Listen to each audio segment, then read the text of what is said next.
Welcome to Phoenix due student. आज हम फिर से एक बार आपके लिए लेके आए हैं केमिस्ट्री प्रैक्टिकल का सेशन, जिसके अंदर हम बेटा वॉल्यूमेट्रिक एनालिसिस के लिए सॉल्यूशन को कैसे प्रिपेयर किया जाता है वो हम आज आपको सिखाएंगे।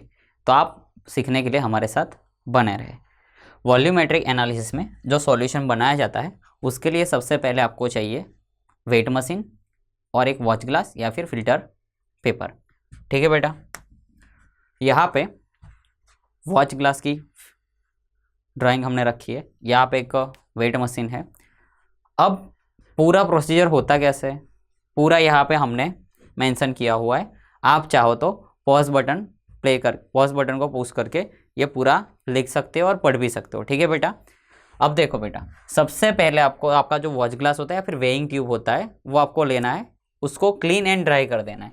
क्लीन करके टोटली ड्राई कर देना है। उसके बाद उसको आपका जो ये है वेट मशीन, उसके यहाँ पे सेंटर में आपको रख देना है। सेंटर में रखने के बाद आपको वेट मशीन पे एक बटन होता है, टायर बटन। क्या बटन, कौन सा बटन बेटा? Tyre button. ऐसा एक टायर बटन होगा जो यहाँ पे हमने मेंशन करके रखा है, टायर बटन। उसको आपको प्रेस करना है। जैसे आप टायर बटन प्रेस करोगे, आपका जो न्यूमेरिक वैल्यू होता है जो ये डिस्प्ले में दिखता है वो 0 शो हो जाएगा। वो 0 शो होने के बाद आप वॉल्यूमेट्रिक एनालिसिस में अगर ऑक्जेलिक एसिड का सॉल्यूशन बना रहे हो या फिर फेरस अमोनियम सल्फेट का सॉल्यूशन बना रहे हो या फिर किसी और रिएजेंट मतलब कोई और सॉल्यूशन बना रहे हो, तो वो कंपाउंड आपको लेना है। कब तक लेना है? जितना आप कैलकुलेशन करने के बाद उसका अमाउंट, सॉल्यूट का अमाउंट आता है। सॉल्यूट मतलब जो आपको डिसॉल्व करना है वो, उसके हिसाब से आपको यहाँ पे वेट मशीन का यूज़ करके पूरा वेट करना होता है। वेट करने के बाद आपका जो कंपाउंड है, मतलब जो आपने सॉलिड यहाँ से वेट किया था वो, ठीक है, वो आपको मेजरिंग फ्लास्क के अंदर ट्रांसफ़र कर देना है। किस में ट्रांसफ़र करना है बेटा? Measuring flask. मेजरिंग फ्लास्क अगर आपका 100 ml सॉल्यूशन बनाना है तो 100 ml का ले सकते हो। अगर 250 ml सॉल्यूशन बनाना है तो 250 ml का ले सकते हो। 250 ml का बनाना है तो आप 250 ml का ले सकते हो। अगर आपको 500 ml का सॉल्यूशन बनाना है तो आप 500 ml का मेजरिंग फ्लास्क ले सकते हो।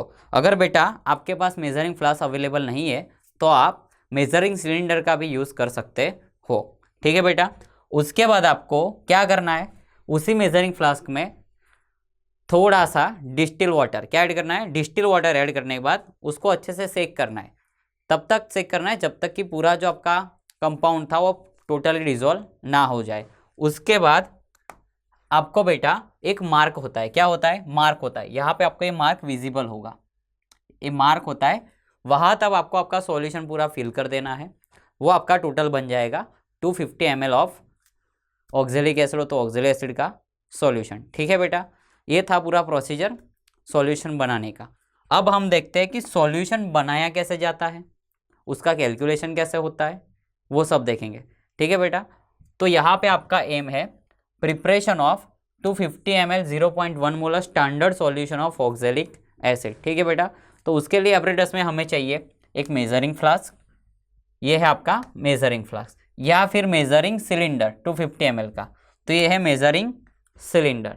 ठीक है। आगे होता है फनल, वो तो आप सबको पता है, हमने पहले भी वीडियो बनाए उसके अंदर आपने देखी होगी।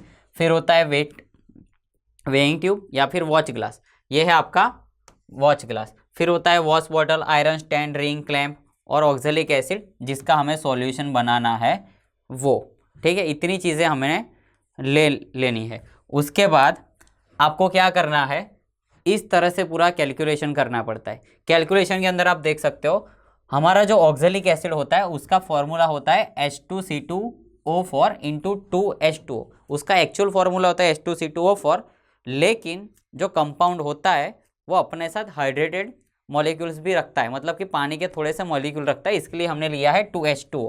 ठीक है बेटा। तो अब आप जब भी आप मोलर मास काउंट करोगे ऑक्जेलिक एसिड का, ये हमने पूरा काउंट करके रखा है। ठीक है बेटा। उसको आपको क्या करना है, ये है आपका मोलारिटी का formula, weight divide by molar mass multiply by 1000 divide by V solution, मतलब कि आपको कितना सॉल्यूशन बनाना है वो। यहाँ पे आप देख सकते हो बेटा कि M मतलब क्या है?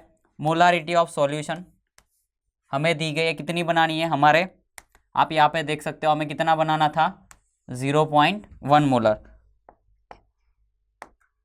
तो ये हमने यहाँ पे ले लिया है 0.1 मोलर, ठीक है बेटा। उसके बाद VML मतलब वॉल्यूम ऑफ सॉल्यूशन, आपको कितना सॉल्यूशन बनाना है वो। तो हमें आज बनाना है 200 और 250 ml मतलब 250 ml। तो यहाँ आपको 250 बनाए तो 250 लेना है यहाँ पे। अगर आपको 100 ml बनाना है तो यहाँ पे आपको 100 ml लेना है, ठीक है बेटा। यहाँ पे थोड़ा सा आपके ज़रूरत के हिसाब से जो सॉल्यूशन बना रहे उसके हिसाब से चेंज होता है। फिर होता है molar mass of solute. Molar mass of solutes कितना है हमारे पास 126 ग्राम। जैसे कि हमने काउंट किया था ऑक्जेलिक एसिड का होता है 126 ग्राम पर मोल, ठीक है बेटा। उसके बाद W जो हमें फाइंड करना है कि वेट ऑफ सॉल्यूट कितना जाएगा, जो हम कैलकुलेशन से फाइंड करेंगे, ठीक है बेटा।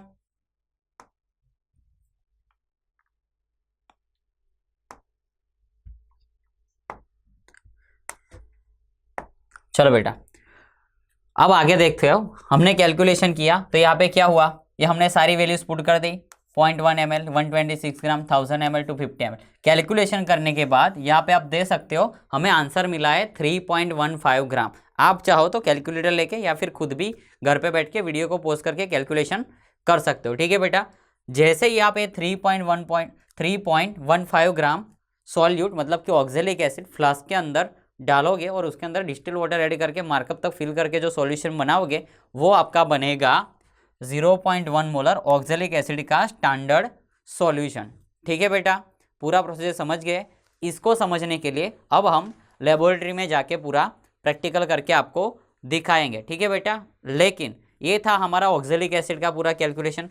अगर आप चाहो तो सिमिलरली फेरस एमोनियम सल्फेट के लिए भी कैलकुलेशन कर सकते हो और फेरस एमोनियम सल्फेट का भी सॉल्यूशन खुद से बना के चेक कर सकते हो, ठीक है बेटा। ये आप चाहो तो वीडियो को पॉज करके ये पूरी कैलकुलेशन लिख भी सकते हो और अगर आप चाहो तो खुद से भी कैलकुलेशन कर सकते हो, ठीक है बेटा। समझ गए पूरा प्रैक्टिकल कैसे करना है। इसको सॉल्यूशन बनाने के बाद आपका volumetric analysis as it is आप परफॉर्म कर सकते हो जैसे आपको सिखाया गया है। अगर आपको वॉल्यूमेट्रिक का प्रैक्टिकल का वीडियोस भी देखना है तो आप आई बटन पे क्लिक करके वो वीडियो भी आप देख सकते हो। चलो अब हम चलते हैं लेबोरेटरी में। जैसे कि बच्चों हमने देखा कि हमें सॉल्यूशन बनाने के लिए पहले तो मेजरिंग फ्लास्क या फिर मेजरिंग सिलेंडर चाहिए। तो हमने एक मेजरिंग सिलेंडर लिया है, सॉल्यूशन को बनाने के लिए कांच का बीकर लिया है, साथ में थोड़ा सा डिस्टिल वाटर लिया है 250 ml से ज़्यादा, क्योंकि हमें 250 ml तो चाहिए ही चाहिए। साथ में हमने एक फ़िल्टर पेपर लिया है या फिर एक वॉच ग्लास, दोनों में से आप जो भी चाहो वो यूज़ कर सकते हो, ठीक है बेटा। तो सबसे पहले आपको मशीन से आपको वेट करना पड़ेगा 3.15 3 ग्राम और 15 आपको वेट करना है, मतलब कि 3.15 वेट करना है किसका, ऑक्जेलिक एसिड का, ठीक है। तो उसके लिए सबसे पहले आपको जाना है वेट मशीन पे। वेट मशीन का अगर बंद हो तो आपको यहाँ से ऑन ऑफ बटन को प्रेस करके आपको चालू करना है। थोड़ी देर में वो पूरा सेटअप हो जाएगा। सेटअप होने के बाद आपको एक बार टेयर बटन दबाना है। क्या दबाना है, टेयर बटन। यहाँ पे आपको दिख रहा होगा, टेयर बटन को आपको प्रेस करना है। टेयर बटन आपने प्रेस किया, उसके बाद आप चाहो तो फिल्टर पेपर का यूज़ कर सकते हो या फिर वॉच ग्लास का यूज़ कर सकते हो। अभी मैं वॉच ग्लास का यूज़ कर रहा हूँ, तो अभी वॉच ग्लास ऊपर रख दिया। उसके बाद फिर से आपको एक बार टेयर बटन दबाना है। क्या दबाना है, टेयर बटन। टेयर बटन दबा दिया, बाद में हम ऑक्जेलिक एसिड का सॉल्यूशन बना रहे हैं तो आपको ऑक्जेलिक एसिड ले लेना है। कितना लेना है बेटा, 3.15 ग्राम। कितना लेना है, 3.15 ग्राम। तो ऐसे आपको थोड़ा थोड़ा करके आपको 3.15 ग्राम ऑक्जेलिक एसिड को मेज़र कर लेना है।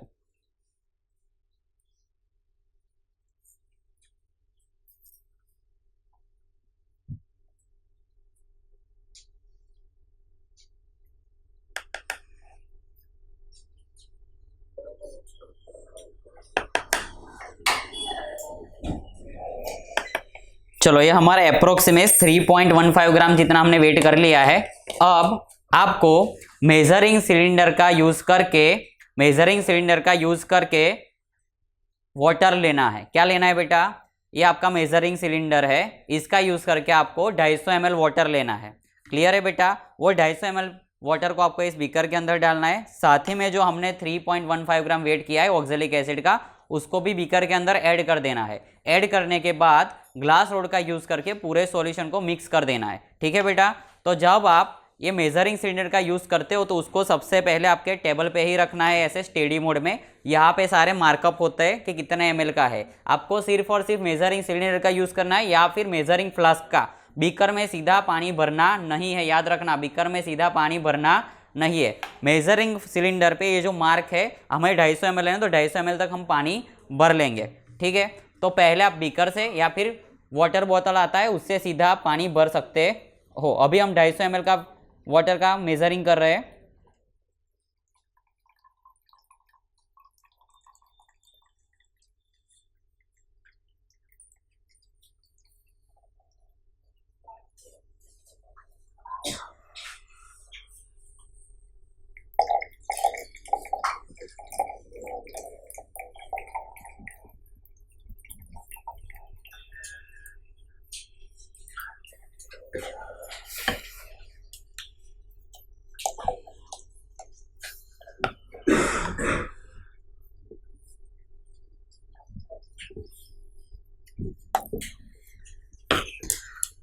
चलो बेटा, आप यहाँ पे देख पा रहे हो कि यहाँ पे हमने 250 ml तक पानी भर लिया है। यहाँ पे आप देख पा रहे हो 250 ml तक हमने पानी भर लिया है। यहाँ इस पानी को आपको कहाँ पे ट्रांसफर कर देना है? बीकर में ट्रांसफर कर दो। बीकर में ट्रांसफर करने के बाद इसके अंदर हमने जो वेट किया था वो पूरा कंपाउंड ऑक्जेलिक एसिड का इसके अंदर ऐड कर देना है। क्या कर देना है? ऐड कर देना है। ऐड करने के बाद ग्लास रोड की मदद से आपको पूरे सॉल्यूशन को ऐसे सेक करना है 2-3 मिनट के लिए, जब तक कि पूरा कंपाउंड डिसॉल्व ना हो जाए। जैसे आपका पूरा कंपाउंड डिसॉल्व हो जाएगा, आपका ऑक्जेलिक एसिड बनके रेडी हो जाएगा। क्या बनके रेडी हो जाएगा? 0.1 मोलर ऑक्जेलिक एसिड का 250 ml सॉल्यूशन बनके रेडी हो जाएगा। तो आप यहाँ पे देख सकते हो कि हमने पूरा सॉल्यूशन बना दिया। आप यहाँ पे देख सकते हो पूरा सॉल्यूशन हमारा डिसॉल्व हो चुका है। ऐसे ही आप सेक करते रहोगे। अगर कोई भी पार्टिकल है सेक करने से वो डिसॉल्व हो ही जाता है, तो थोड़ी देर में वो सॉल्यूशन बनके रेडी हो जाएगा। ये है आपका 0.1 मोलर 250 ml ऑक्जेलिक एसिड का सॉल्यूशन। इसका यूज करके आपको टाइट्रेशन परफॉर्म करना है। तो बेटा, अभी हमने लैब में जाके सॉल्यूशन को प्रिपेयर किया था, वो आपने अच्छे से देखा होगा। उसके बाद आपको आपका वॉल्यूमेट्रिक प्रैक्टिकल स्टार्ट करना होता है। ठीक है। यहाँ पे मैंने आपके लिए 2 सॉल्यूशन बनाने का कैलकुलेशन यहाँ पे आपको होमवर्क में छोड़ा है। तो ये आपको घर पे जाके या फिर घर पे शांति से बैठ के इसका कैलकुलेशन करना है और ऐसे ही आपको सॉल्यूशन बना के लेबोरेटरी में चेक करना है। ऐसे ही दूसरे वीडियोज़ के लिए हमारे साथ बने रहे। Thank you.